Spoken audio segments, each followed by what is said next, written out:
Jangan ada lagi setiap hati yang tertolak dari hadirat-Nya. Ketika masuk ke hadirat Tuhan, jangan ada satupun hati yang terdakwah. Meskipun kita pernah salah atau masih bergumul dengan sesuatu, percayalah Tuhan akan menolongmu. Terima kasih Tuhan yang bertobat, yang perlu bertobat, biarkan bertobat, tapi tetap di dalam kasih-Mu. Yang perlu dipulihkan, pulihkan di dalam kasih Tuhan. Yang perlu diteguhkan, dikuatkan, kuatkan Tuhan dalam kasih-Mu Yesus. Kami tidak welcome setan bekerja di dalam hidup kami. Kami welcome Roh Tuhan. Terima kasih Tuhan Yesus, Engkau mengasihi kami semuanya. Sampaikan sabda-Mu Tuhan.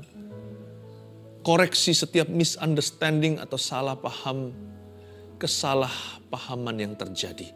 Agar kami semua bisa bertumbuh mengenal Allah dengan benar. Mohon kasih karunia-Mu lewat pengajaran ini. Sembunyikan hamba-Mu di balik salib-Mu. Biar setiap orang, setiap hati dibebaskan. Terima kasih Tuhan dalam nama Yesus. Haleluya, amin. Puji Tuhan. Tuhan mengasihi-Mu, Jesus loves you. Suatu berita yang tidak pernah jemu untuk kita dengarkan dan kita sampaikan ke orang lain juga. Kasih Tuhan itu tidak pernah kadaluarsa. Tuhan mengasihi kita waktu Tuhan mati di kayu salib untuk Anda dan saya. Dia Maha tahu sebelum dunia dijadikan, Dia sudah mengenal dirimu. Meskipun kita masih belum dilahirkan, bahkan sebelum Adam dan Hawa, pengetahuan Tuhan tak terselami. Dia kenal kita semua sebelum satu pun di antara kita jadi. Dan ini yang membuat Tuhan itu beda. Kasih. Dan Dia bukan hanya tahu suatu hari ada orang seperti kita ini di atas muka bumi. Tapi Dia memilih untuk mengasihi kita, menebus kita dengan nyawanya. Mencintai kita apa adanya dan menolong kita untuk berubah. Tuhan tidak akan biarkan kita terus-menerus kalah. Atau terus-menerus berdosa. Roh pertobatan itu juga dari Tuhan. Dan apa yang membuat seseorang bisa bertobat dari jalannya yang salah? Kasih Yesus bukan? Saya masih ingat dahulu waktu saya pertama kali dijamah Tuhan. Hati saya keras sekali seperti batu, seperti besi. Yang membuat saya luluh terharu adalah karena kenapa Dia mengasihi aku? Padahal saya sudah begini loh. Tidak jarang saya menghujat Yesus waktu-waktu itu. Tapi kenapa Tuhan tetap menunjukkan kasih sayangnya? Singkat cerita terlalu banyak kesaksian yang saya bisa berikan. Tuhan memberitahukan kepada saya betapa Dia mengasihi saya lewat 1001 cara. Saya yang menentang Dia aja gak bisa sangkali bahwa itu semuanya pesan yang jelas. Akhirnya saya menyerah dan berkata, Tuhan, I want to know you. Kasih. Tuhan tidak marah sama kita. Itu yang menjadi judul saat teduh tema kita hari ini, Tuhan tidak marah dengan kita. God is not angry with us. Yeremia 29 ayat 10 sampai 14. Ini surat kiriman kepada orang-orang buangan di Babel oleh Nabi Yeremia. Waktu itu bangsa Israel sedang mengalami hukuman Allah. Just because hanya karena Tuhan bisa menghukum anak-anaknya, karena anak gampang itu tidak disesa, tapi anak yang asli pasti didisiplin sama orang tuanya. Karena Tuhan cinta kita, Tuhan disiplin kita waktu kita salah, tapi tidak sama dengan Dia benci kita. Tuhan tidak akan pernah membenci Anda. Tuhan tuh sayang sama kita. Sekalipun kita berlumuran dosa, Tuhan tetap cinta kita. Tapi Tuhan tidak sayang dosa kita. Makanya Tuhan hajar kita, Tuhan sesah. Bangsa Israel alami yang sama, ayat 10 saya baca. Sebab beginilah firman Tuhan, apabila telah genap 70 tahun bagi Babel, barulah aku memperhatikan kamu.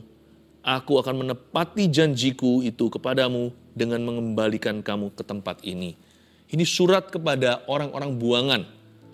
Tuhan mengutus Nabi untuk bernubuat, bahkan sebelum Yerusalem jatuh ke tangan musuh, Tuhan sudah memberitahu nanti kalian ini akan kalah.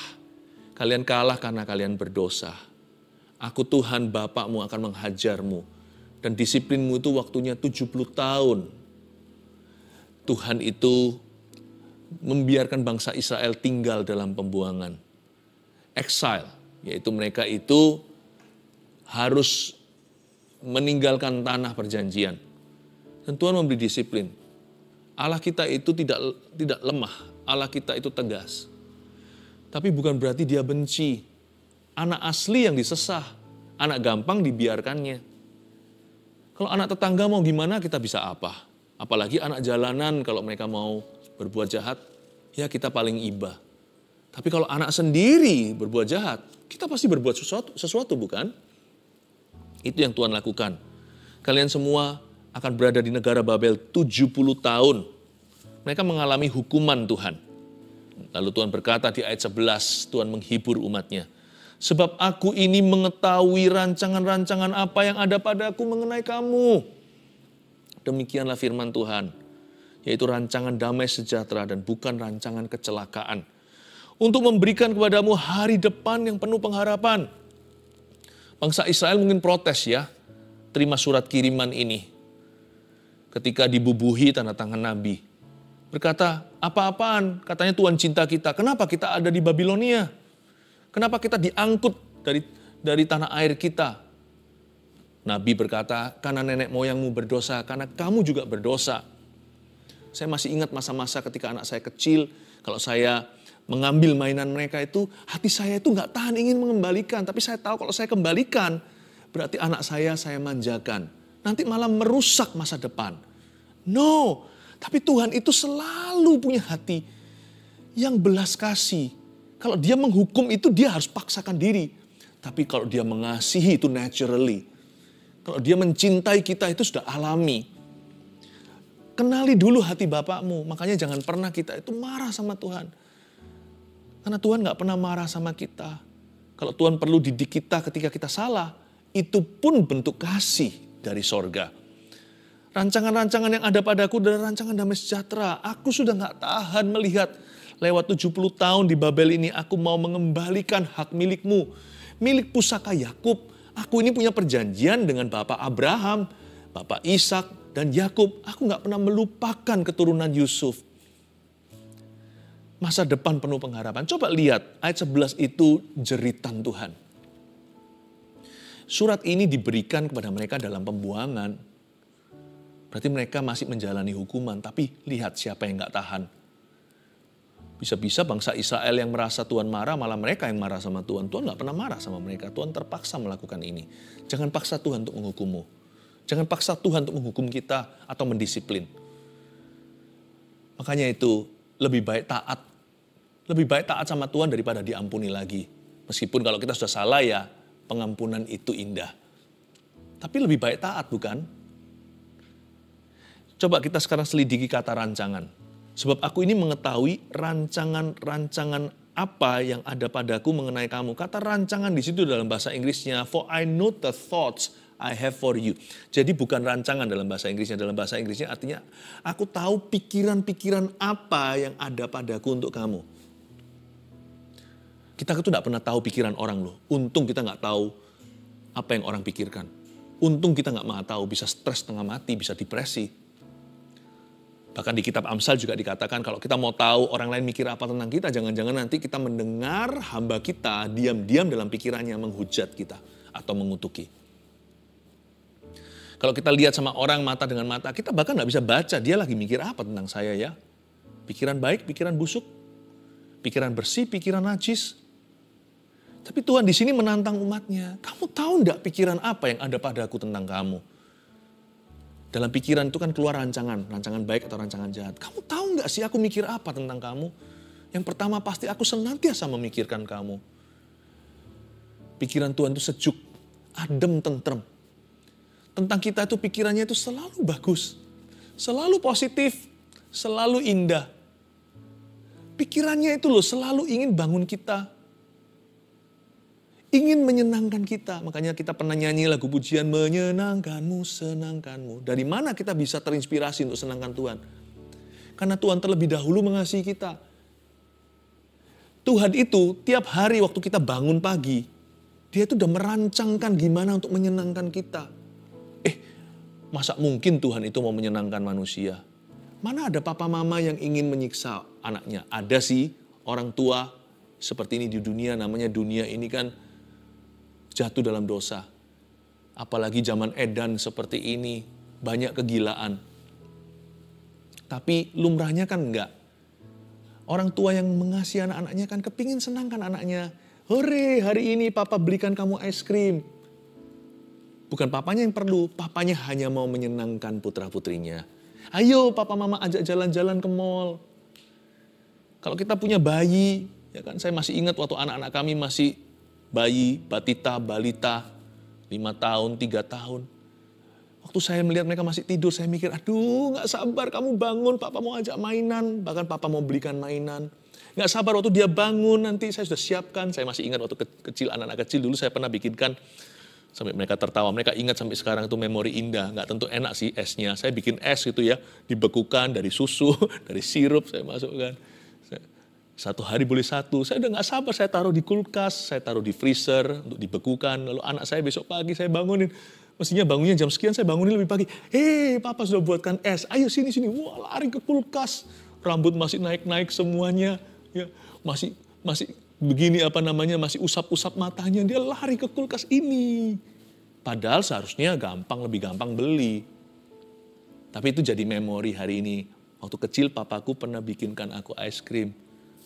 Saya beritahu satu rahasia, nggak enak. Kayaknya sih nggak enak, saya makan sendiri. Enakan yang di luar sana yang sudah jadi. Tapi anak saya berterima kasih, anak saya bersyukur, anak saya forever ingat. Itu hati seorang bapak. Simple aja yang kecil-kecil. Hati seorang ibu itu juga inspirasinya Tuhan. Ingin menyenangkan. Do you know the thoughts I have for you? Lain ya, dari sisi kita curiga sama Tuhan ya, dasar Adam dan Hawa. Jangan-jangan Tuhan tuh egois, simpen semua yang bagus sendiri. Siapa tahu di kulkas Tuhan itu ada coklat es krim yang enak nggak bagi-bagi sama anak-anak putra-putrinya. Makanya Adam dan Hawa makan. Karena kepingin lihat yang Tuhan lihat, kepingin punya yang Tuhan punya. Kayaknya Tuhan sembunyikan sesuatu deh dari kami. Kriuk dimakan, langsung jatuh dalam dosa. Karena mereka juga ingin melihat. Coba pikirkan. Dari sisi kita itu selalu taruh rasa curiga. Jangan-jangan Tuhan mereka-reka celaka sama aku hari ini. Tuhan mau aku menderita. Tuhan sebentar lagi kasih aku penyakit. Tuhan mau pisahkan kami suami istri. Ya kan? Nanti Tuhan juga akan memberi kami. Tuhan pasti akan memberi kami pencobaan. Aduh, pikiran macam apa itu? Do you know the thoughts I have for you? Kamu tahu nggak sih rancangan apa yang ada padaku mengenai kamu? Kamu tahu nggak pikiranku terhadap kamu itu seperti apa? Seperti the best father. Kalau kita ayah, ibu, manusia jahat seperti Anda dan saya, orang berdosa aja bisa ingin senangkan putra-putrinya. Belajar dari mana kita emangnya? Itu kan dari gambar dan rupa Allah. Karena kita ini manusia di luar Tuhan, kita ini serigala. Dari mana kita belajar untuk ingin senangkan keturunan anak-anak kita itu? Padahal harusnya mereka yang hormati kita, bukan kita yang menghormati atau menghargai mereka. Tapi kita ingin menyenangkan, dari mana kalau bukan dari Tuhan? Itu pikiran kita punya, itu karena kecipratan, terciprat dari Yang Maha Kuasa, gambar dan rupa Allah. Do you know the thoughts I have for you? Tahu nggak pikiran apa yang aku miliki tentang dirimu? Aku ingin menyenangkanmu. Aku ingin mengasihimu. Aku ingin memberkatimu. Aku ingin menyukakan hatimu. Dia girangkanku, ku bersuka sebab dia girangkanku. The thoughts I have for you. Jadi rancangan Tuhan itu tidak ada kejahatan, tidak ada busuk. Rancangan Tuhan itu semua yang baik. Tapi kenapa Pastor Philip, kenapa di hidup ini banyak penderitaan? Penderitaan itu sudah menjadi resiko tanggung penumpang. Namanya hidup di dunia yang jatuh ke dalam dosa pun bukan salahnya Tuhan. Kan salahnya Adam dan Hawa. Tapi jangan salahkan Adam dan Hawa. Kita sendiri buat dosa. Kalau kita di Taman Eden saat itu, mungkin dosa kita lebih kali dari Adam dan Hawa. Yang kita makan bukan buah dari pohon itu. Mungkin sak pohonnya kita makan sekalian. Coba lihat sekarang orang kalau serakah di luar sana. Coba lihat diri sendiri berkaca kalau kita berdosa. Wah, kalau kita berdosa sampai kecanduan kan. Adam dan Hawa cuma sekali. Mereka itu pendosa yang mild sekali. Pendosa yang masih beginner, kita ini yang advance. Untung bukan kita yang ditaruh di Taman Eden. Kalau kita mungkin 10 kali, 1000 kali lipat lebih ganas dari Adam dan Hawa. Jadi jangan salahkan Adam dan Hawa, kita pun berdosa. Kenapa kok kita hidup di dunia ini banyak penderitaan? Ya memang itu sudah menjadi fakta lapangan. Hidup di dunia yang jatuh ini, hidup kita toh di sini sementara, memang realitanya ada banyak pencobaan dan penderitaan. Yesus pun sudah peringatkan, di hidup di bumi di dunia ini, kamu akan menghadapi banyak pencobaan, tapi kuatkan hatimu, aku telah mengalahkan dunia. Tuhan gak berkata kamu akan mulus tidak mengalami apa-apa. Di hidup ini, garansi akan ada banyak pencobaan di depan. Tapi kuatkan hatimu, aku beserta. Jadi memang sudah menjadi realita ya, yang namanya suffering. Suffering is not God's doing. Penderitaan itu bukanlah perbuatan Allah. Penderitaan itu hanyalah fakta dunia. Memang hidup di dunia, di bumi ini ya begitu resikonya. Untungnya ada bumi yang lain yang Tuhan ciptakan. Yesus berkata di Yohanes 14, jangan gelisah hatimu, percayalah kepada Allah, percayalah kepada aku. Di rumah Bapakku ada banyak tempat tinggal. Aku pergi ke situ mempersiapkan jalan bagimu, supaya di mana aku berada, kamu berada. Supaya kemana aku pergi, kamu tahu jalan ke sana. Akulah jalan, kebenaran, dan hidup. Tak seorang pun dapat datang kepada Bapa kecuali melalui aku. Untungnya ada satu bumi lain. Bumi yang baru, langit yang baru, kitab Wahyu. Sorga yang bakah. Sementara di sini tahan-tahan aja lah ya. Tahan. Tapi jangan pernah kita menginterpretasikan salah. Bahwa penderitaan di dunia ini karena Tuhan marah. No. We have to live through it. Kita hidupi lalui aja. Hidup melalui itu. Dan percaya bahwa Yesus mengasihi kita. Dan Tuhan punya rencana. Dan rancangannya itu selalu indah. Rancangan itu damai sejahtera. Dan rancangannya bukan kecelakaan. Lalu coba lihat ayat 11b. Untuk memberikan kepadamu apa? Hari depan yang penuh harapan. Bahasa Ibraninya hari depan yang penuh harapan itu ada dua bagian. Hari depan itu disebut dalam bahasa Ibrani an end atau ujung. Penuh harapan, hari depan yang penuh harapan di situ a hope. An end and a hope. Boom, jadi satu, a hopeful end. Ujung, akhir hayat, akhir hidup, akhir segala sesuatu, dan harapan gabungkan. Boom. Jadi ujungnya penuh pengharapan. Hidup adalah Kristus, mati adalah keuntungan. Itu yang disebut masa depan yang penuh harapan. An end and a hope. Nggak hanya bicara tentang kematian. Bahkan dalam hidup kita seperti Ayub. Waktu Ayub mengalami segala macam penderitaan, pencobaan. Lihat ujungnya Tuhan pulihkan. Kasih Tuhan memulihkan yang kita nyanyikan tadi lagu itu. Tuhan itu selalu di ujungnya memberi damai sejahtera. Apapun pencobaan yang kita harus alami di dunia yang sementara, ujung setiap chapter atau setiap bab hidup kita, setiap fase, setiap episode hidup kita itu, selalu Tuhan sediakan damai sejahtera tertentu. Damai sejahtera sempurna baru di sorga, tapi di bumi ini ada bagian damai sejahtera itu yang Tuhan berikan pada kita. Certain peace is provided for you. Ada damai sejahtera tertentu. Ada harapan yang kita bisa pegang. Tidak pernah kita itu hidup tanpa harapan itu. Tuhan tidak izinkan. Selama hidup kita yang sementara di bawah kolong langit ini selalu akan ada harapan baru yang Tuhan berikan tiap pagi. Selalu baru setiap pagi. Baru setiap pagi. Besar setiamu Tuhan. Besar setiamu. Dan apabila kamu berseru dan datang untuk berdoa kepadaku, maka aku akan mendengarkan kamu. Apabila kamu mencari aku, kamu akan menemukan aku. Apabila kamu menanyakan aku dengan segenap hati, aku akan memberi kamu menemukan aku. Demikianlah firman Tuhan, dan aku akan memulihkan keadaanmu, dan akan mengumpulkan kamu dari antara segala bangsa, dan dari segala tempat kemana kamu telah kucerai beraikan. Demikianlah firman Tuhan, dan aku akan mengembalikan kamu ke tempat yang dari mana aku telah membuang kamu. Ini sama dengan seperti orang kalau lagi baru kenalan ya. Baru kenalan dia sudah mendahului. Lalu dia berkata, kalau Anda telepon saya pasti angkat ya. Kalau Anda bel rumah saya pasti buka ya. Kalau Anda cari ketok pintu saya nggak akan suruh pesuruh, saya sendiri yang buka pintu. Wah, kelihatan sekali seperti seolah-olah orang itu yang butuh. Sepertinya dia yang menunggu. Wah, harusnya Tuhan jual mahal dong. Tuhan nggak tahan, bukan berarti Tuhan murahan. Tapi Tuhan gak tahan untuk jual mahal. Tuhan tunjukkan hatinya. Tahu gak sih? Tuhan tuh selalu menunggu kita. Saya mau nangis ngomong gini, Tuhan selalu menunggu kita. Kita itu loh yang murahan malah jual mahal. Dia itu loh yang mahal. Dia yang tak terhingga, yang mulia itu loh yang mengejar kita dan menunggu kita. God is so good. Please berhenti untuk membenci Tuhan, menjauhi atau merasa tertolak, perasaan tidak aman. Tuhan tuh gak gitu. Tuhan gak marah dengan kita. Kasih 3 poin ya. Tulis nomor 1, Tuhan selalu memikirkan kita.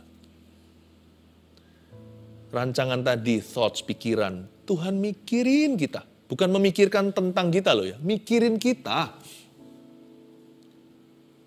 Ya, seperti orang kalau jatuh cinta, dua sejoli, muda-mudi, ya, mikirin terus. Ya, mikirin terus di kamar, tidur, di atas bantalnya, pikirin si dia. Bukan tentang dia, sekolahnya, atau apanya. Kalau cinta sejati kan mikirin orangnya. Tuhan tuh mikirin kita terus. Tuhan gak pernah tertidur aja, gak pernah terlelap. Tapi Tuhan mikirin kita. Tuhan memikirkan Anda dan saya. Berapa lama? Seberapa sering Tuhan pikirkan kita? Karena Tuhan tuh kekal. Gak ada jam dinding seperti kita. Tapi pakai bahasa manusia ya. Tuhan mikirin kita itu 24 jam sehari. 7 hari seminggu. 365 hari setahun. Gak pernah putus. Itu yang dipikiri Yesus. 2. Tuhan merancangkan yang baik untuk kita.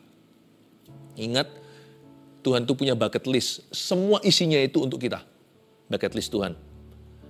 Dan Tuhan merancangkan semua yang baik untuk kita. Ingat tadi, penderitaan hanyalah fakta realita di dunia. Tapi rancangan Tuhan itu selalu baik melalui semua itu. Tuhan itu tidak ada kejahatan, kebusukan dalam dirinya. Tidak ada pertukaran bayangan, tidak ada kegelapan. Dikit gelap pun tidak ada. Tuhan itu super terang. Jadi kalau Tuhan tantang, kamu tahu tidak sih pikiranku tentang kamu? Itu Tuhan beritahu, coba temukan kalau bisa ada satu pikiran jelek di dalam diriku tentang kamu. Tidak mungkin akan ketemu, sebab memang tidak ada. Pikiran itu tidak pernah muncul dalam hati Tuhan untuk membuat Anda sengsara. Tidak pernah ada dalam pikiran Tuhan itu untuk membuat hidupmu itu menderita. Tapi ketika kita menderita, datanglah pada Tuhan. Tuhan akan tolong kita, tidak selalu serba mujizat. Tapi Tuhan akan rangkul dan gendong kita kadang-kadang melalui penderitaan. Yesus itu baik. Dia tidak pernah merancangkan yang buruk. Yang ketiga, Tuhan menunggu kita berdoa kepadanya. Makanya itu jangan terus melulu mengira Tuhan itu marah. Masuk lekas dalam hadiratnya. Tuhan udah nunggu dari tadi. Tuhan udah nunggu dari Kalvari. Tuhan udah nunggu. Pernah rasa gak sih kalau semuanya kita gak doa gitu ya. Gak ada waktu atau lupa. Kita gak saat teduh pribadi atau saat teduh bersama ini juga. Seperti di hati kita tuh ada sesuatu yang gak enak gitu. Kayak ada something is missing. Pernah rasa gitu gak? Kalau kita gak saat teduh atau baca Alkitabnya kita korting-korting lebih dikit. Mestinya kita biasanya doa sekian lama, disiplin kita. Terus hari itu karena tergesa-gesa, bangunnya kesiangan. Jadi kita hanya sebentar saja.